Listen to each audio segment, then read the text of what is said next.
This is I Love Black People Radio on HUR Voices, Sirius XM Channel 141. I Love Black People is more than a radio show.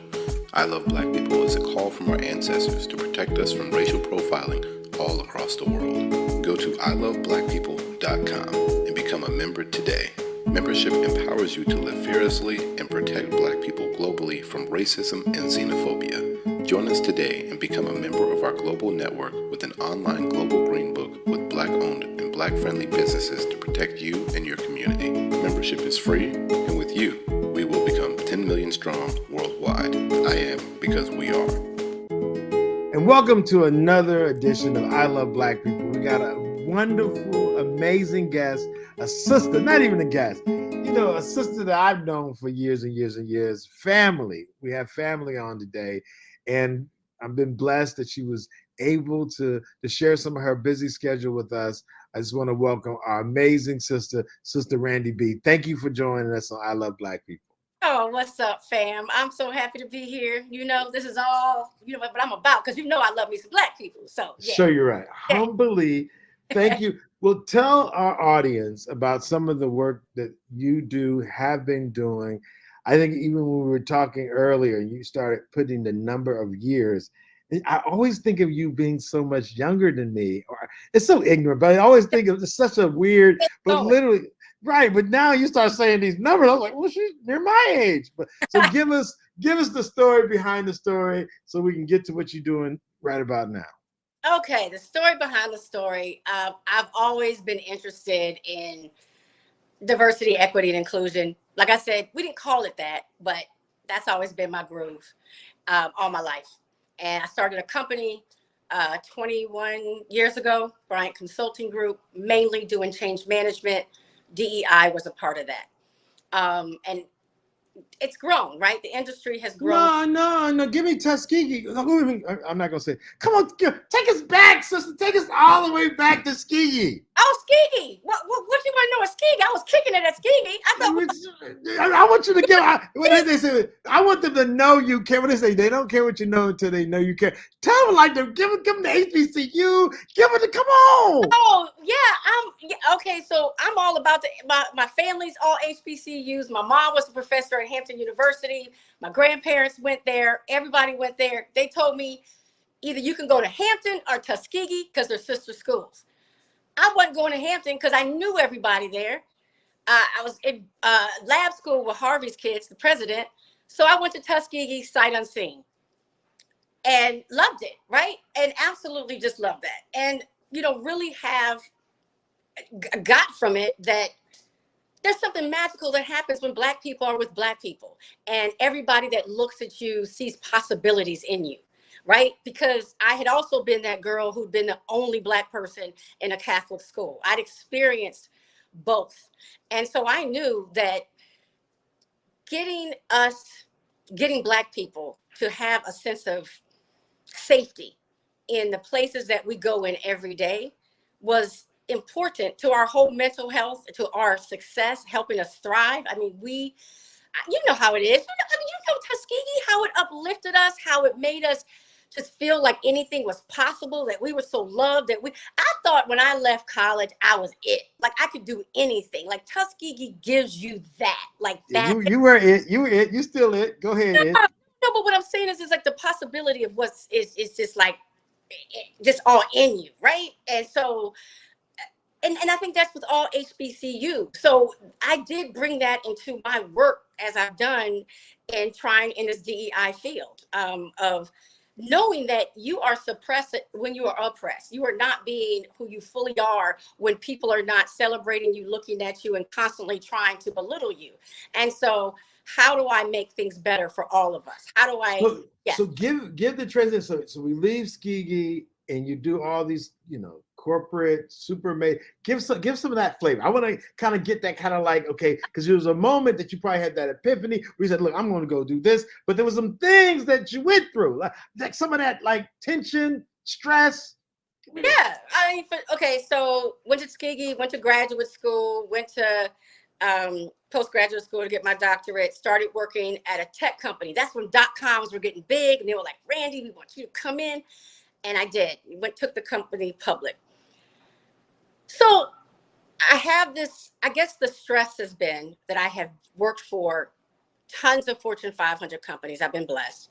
I've worked for startups. I've worked for major government agencies. I've done the daggone thing. I've trained in factories in Alabama. I've done it all, right? When it comes to DE&I, right? In some vein or not. And what I learned was DEI's efforts can only be as big, as successful as white fragility, right? White fragility is going to cap it where they feel safe and comfortable.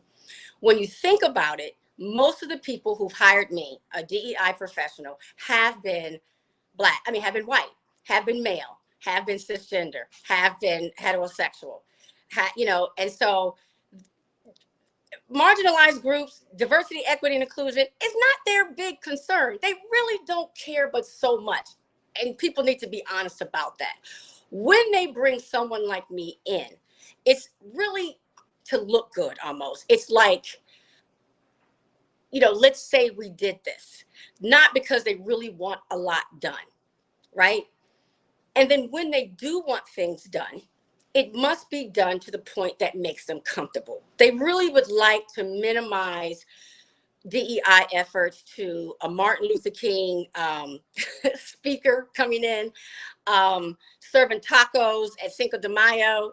Really that basic, to the point it's insulting. A woman's retreat.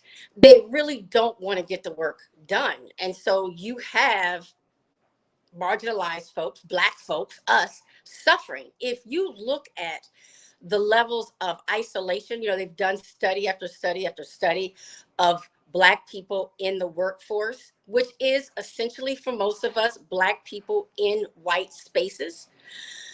The levels of isolation, a feeling of isolation, are off the chain. And you consider that most of us spend countless hours in a workspace, and that we are feeling depressed, isolated, minimized, oppressed, what that does to our psyche. So for years, I've done it for corporate America, and I've kind of, code switch, done it the way, I've done as much as I could do, right? But you can't do but so much, like I said, because white folks, corporations aren't going to let you do anything that's going to make them feel uncomfortable. And they will say, oh, we don't want to get political, but they're absolutely political. In every other way, they'll be absolutely political. But race, they will make political because they think they don't want to make themselves uncomfortable. That's what it is. So now what I've done is I was doing RANDI B.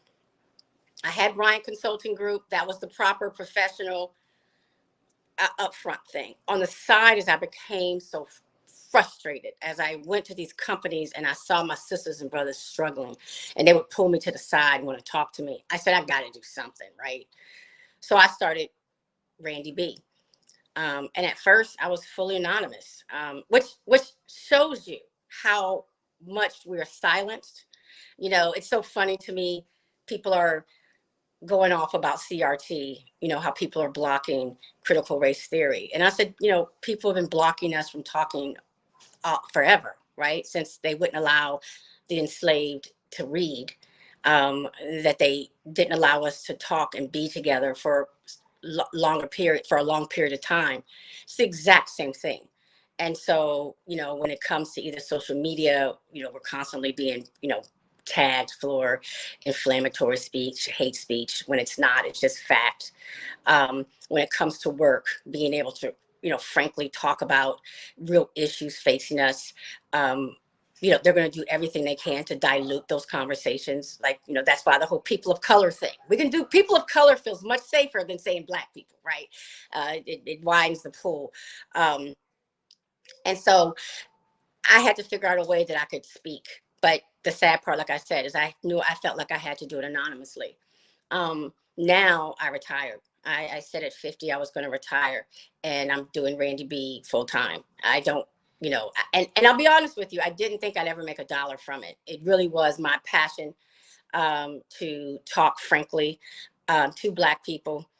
And to anyone else who wants to hear about some real issues affecting Black folks, particularly in the workspace. Surprisingly, what I will say though, is that I've actually had companies, major companies, call me to speak. Has surprised the crap out of me, that they want me to, because I'm gonna tell it like a TI is. I'm gonna be really real, professional, of course, but still real about what's happening. So that's what I'm doing now. I'm grooving with the Randy B thing and loving it, speaking freely, getting in trouble every day on social media. I'm always being shut down, tagged, blocked for periods of times, put in Facebook. No way. Oh, there is no week that I'm not in one of the sites timeout rooms. Always. TikTok blocks me. I mean, I get in trouble. Facebook all the time. Yeah.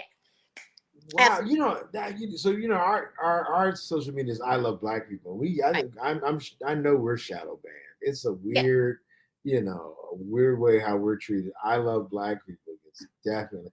But every time I've heard, like you said, you're always professional, and you always, to me, it's not inflammatory. It's you'll actually bring evidence to the things that you say. You're not, and again, I know that I've participated in a lot of conversations, but I'm just saying, it just seemed like, I'm not saying I've done it the right way when I've done it, but I'm saying it just seems like what you've done is more of a teaching thing, giving insight to. It is, but think about this. Just you having a site, I love Black people. Do you know how many white people would be offended at the term I love Black people? That they would feel as if you're being racist, that you're excluding them. How could you talk about inclusion when just the term I love Black people. Yes, yeah, you're right. Greatly offensive. You would not be able to use it in corporate America. You would not be able to wear a t-shirt saying that in corporate America. And sadly, they would say, yes, I have mine. They would say that was hate speech. Black love is hateful to a good part of America, and that is the problem. Right. And that is the problem. Very scary. We are very scary to a lot of people, even in our most. We can be as professional as possible, but we are scary, and so, I've been telling people it's interesting how Black people play the game when we're trying to be successful in white spaces, and you look at examples like Beyonce, how Beyonce, did her thing, rose to fame, didn't really remark on anything political, was Beyonce, Destiny's Child, then Beyonce. And then she got to a point where, who's going to stop her? Who's going to check me, boo, right? And she comes out to the Super Bowl and it's like all this Blackness, all this like going like with the Black Panther theme and talking about Black issues because she had made it. She had made it then. You think about, the billionaire. Who's the richest Black man in America? My brain just went blank. Roberts. Yeah. Robert Smith, right? Robert Smith. Yeah, Robert Smith. You're right. He's playing his game. We don't even hear about him. He's doing the whole thing. Then he comes out. He's like to all these HBCUs, here's all this money.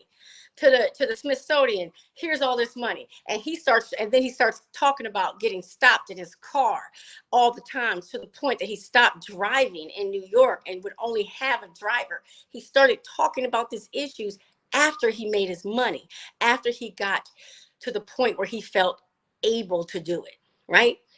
LeBron, that you see these people that they have to get to a point of success to feel comfortable being who they really are, because white America has made anything we say about Blackness seem as if it's political, or that we're angry, or that we're hard to get along with, or that we're divisive. So we stay quiet.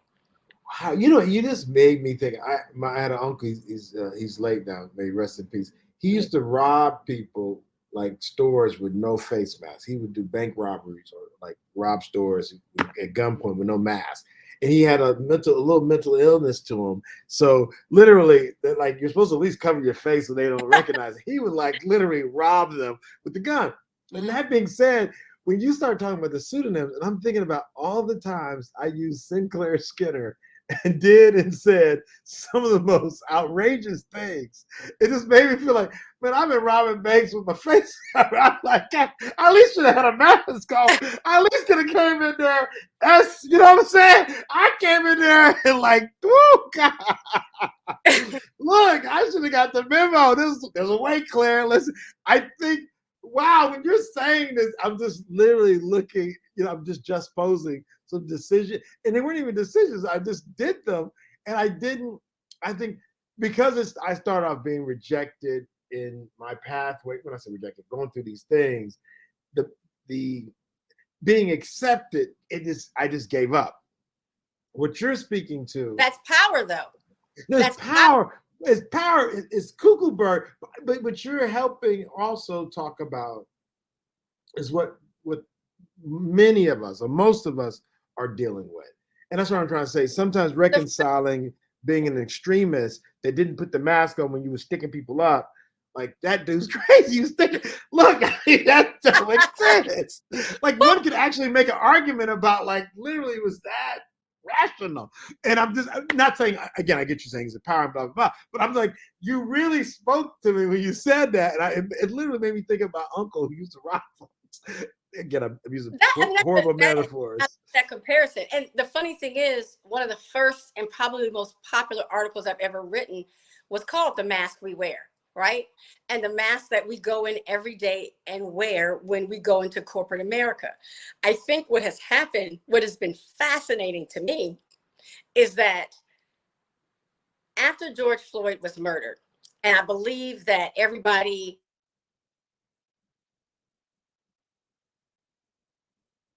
Black people, I mean, it's disappeared now, it's past. Black people stopped wearing their mask. A lot of Black people stopped wearing their mask, and they're openly saying when they're unhappy. They're openly saying, that they're discontented, and that's not normal. It's new, and I'm seeing white people freaking out. Like, what is going on with the Blacks? I'm saying in quotation marks because I think that we're showing that we're unhappy, and that is not part of the way we were trained. We were trained since we were enslaved to shuck and jive, to be the smiling Negro, to be in corporate America and be miserable and act like we were okay in order to make it. And now people are speaking up. One of the conversations I've just had as I've been talking about Black people in white spaces is a lot of Black people have been coming out upset because they've gotten written up because people said they've had bad attitudes at work. They don't smile, right? And I've really been trying to educate white people on the fact that Black people are not wrong. We're culturally different, right? White people from the Europeans, they really embrace politeness and formality. Black people embrace authenticity and truth. The closer we are to you, actually, the more truthful we are to you. So your friends, your real people be like, girl, Randy, you look crazy the other day. You sounded like a damn fool. That's what your close friends are going to tell you. Because that's what we value as a culture. So when we're at work and we're working and doing our job and a great job, it is not natural for us to say, hi, Charles, how are you? How's everything? That's not who we are. We are going to be how we're feeling. Yes, we're professional. Yes, we're getting the job done. But are we super excited to be on the Zoom call at 10 a.m.? We're not. And so we're just there. And that is being read as having an attitude and not being a team player and someone that's hard to get along with because we're culturally different. And if you really want to create inclusive places, if you really do value diversity, that means you don't expect people to come in and take on a European way of doing things. And it doesn't mean we're impolite, but we don't see politeness as always having to smile and be jolly at all times, particularly when we're working. And so that's one of the things I've been trying to talk about and educate people on. But I've even heard people say they want to stay remote. The fact they had to go in the office and deal with those shenanigans, they were like, I'm glad I'm remote. Only 2% of Black people say they want to go back to the office. Oh, God. Right now, because of the microaggressions that they face on a daily basis and the stress of what it is to be, again, a Black person in a white space. I really have been talking to, when I do talk to white people, I say, tell me how you felt the last time you were one of only in a space. And first of all, I tell them, you probably don't remember because you probably haven't done it, because white people do everything in their power not to be the one white person in a Black space. They work as a point of survival. Black people must put themselves in all white spaces. Go ahead. We must. It's something that we are required to do. So if you think from that perspective, that every day we are going to a place where there are not many people who look like us, who relate to us, the stress that comes right there if everybody was nice to you, right? Which we know is not the case. Then when you get there, that people expect you to perform, act a certain way, and to fake everything, and that you are and that people see us as such a threat that if we're not smiling, they think we're angry. Who else besides, it reminds me of when women get mad, when men say, why don't you smile? Why don't you smile? Because, right, that's a power differential. Like, women never say to men, like, why don't you smile? Why aren't you smiling? Go ahead, right? But it's white people, we don't say to white people, why don't you smile? Why aren't you happy? But they feel comfortable saying it to Black people all the time and literally writing Black people up. I mean, people are getting files and being in trouble, not being promoted because they're seen as having an attitude, because culturally there's a difference. And so instead of the majority culture being willing to learn about other cultures, because that would be true appreciation of diversity and inclusion, they are penalizing Black people by not promoting us, as we see by the numbers, and not hiring us. And so that's the kind of stuff I can talk about now, that I'm loving talking about it. And those who are down to get down with the get down and really want to change, hire me. But those who aren't, I'm in a position, humbly and thankfully, that it's all right then. Because, I'm sick of the fake kumbaya moments. I'm so sick of those. Is anybody doing it well? Or again, I'm one of those folks that white supremacist ideology must be destroyed. And I tell you what, though, I'm going to tell you about it. I was in Poland in March, and I realized, I used to think about how would Black folks destroy it, but I realized these folks are going to destroy themselves. Like, no one's killed more white folks than white folks. I'm not advocating anybody kill anybody, but ain't nobody killed more white folks than white folks. My concern is about us creating something to replace it, because it's gonna fail. There's whatever God you pray to, that is on the wrong side of history. God, that whole thing is bad and it's unsustainable. Now, what are we going to have to replace it? I think becomes our responsibility as what does this say? We have primacy as the first people here. It doesn't make us better, but we're the first civilized people here, so we do have an obligation as sort. So that being said, who have you seen do it well, or have you seen it done well by any institutions that are led by Europeans, white folks?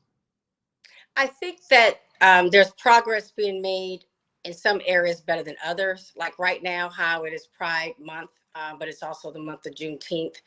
And you will see flags all over for Pride. I just really think that white people are very uncomfortable. Probably there's some guilt there of dealing with Black people. And so I do see some companies that have done excellent work when it comes to the LGBTQ community. And also, I mean, no one has benefited more from DEI efforts than white women. So yes, there are some companies that have a lot of women in power. And I would say that they would say that is the success. And I'm not trying to give a shout out, but what's the name of that ice cream? Ben and Jerry's. So Ben and Jerry's, like, I would love, I don't know if they would take a 50-year-old intern. If anybody knows anyone there, I want to work there for free. I will say that they make the greatest efforts. Like, they are my people. Like, I love. They got reparations on their website. Like, look, Black companies ain't talking about reparations. I was like, wow. Well, they don't have the freedom. So Black companies don't have the freedom. That's one thing that stresses me sometimes about us, that we expect Black people to do certain things.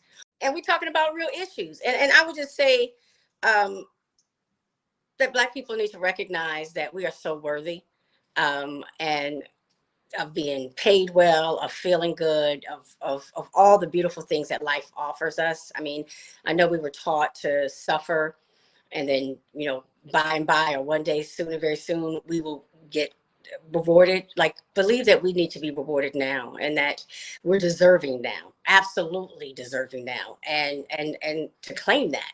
And I believe the more of us that do this, that is actually our true power of insisting upon a certain level of treatment is important.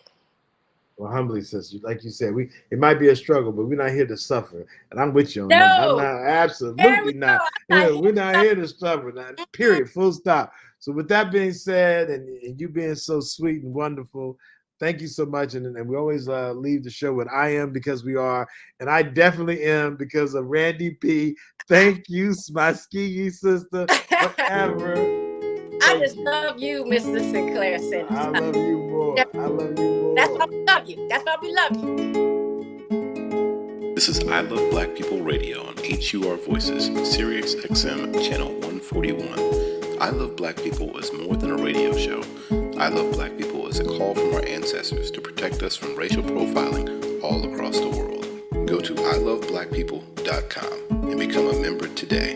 Membership empowers you to live fearlessly and protect Black people globally from racism and xenophobia.